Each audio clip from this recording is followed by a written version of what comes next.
स्वास्थ्य हेतुक स्थिति भल पूर्वर जो आपंकर बैक पेन तल पाद गोईठी आंठुरे जंत्रणा ये सब दूरीभूत हो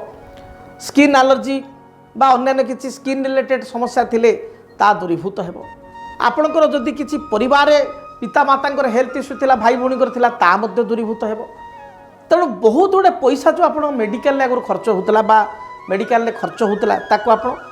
अटकई पारे और रोगमुक्त हो पारे परिवार व्यक्ति विशेष स्वास्थ्य भल रही संतान टी अबाध्य होते कथा शुणुते देखा दूसरा बृहस्पति दृष्टि एवं सप्तम दृष्टि पंचम स्थान मकर को रहा द्वारा संतान माने आपण कथा शुणे संतान उन्नति प्रगति हो पार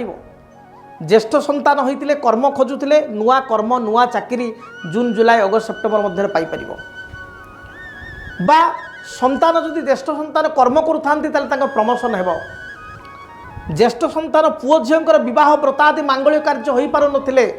प्रस्ताव स्थिरीकृत हो पार नथिले प्रस्ताव स्थिरीकृत हो बह व्रता मांगल्य कार्य संगठित हो से भाई सान पिला कनिष्ठ संतान स्वास्थ्यगत समस्या थिले ता दूरीभूत हो सान पिला पढ़ापढ़ी करुले पाठ भल पड़ो एवं भल नंबर रखी पास आउट हो बा कौन कॉम्पिटिटिव एग्जाम थिले एथिरे कृतकार्य हो तेणु संतान हेतु शुभफल मिल विद्यार्थी मान स्थिति भल रही।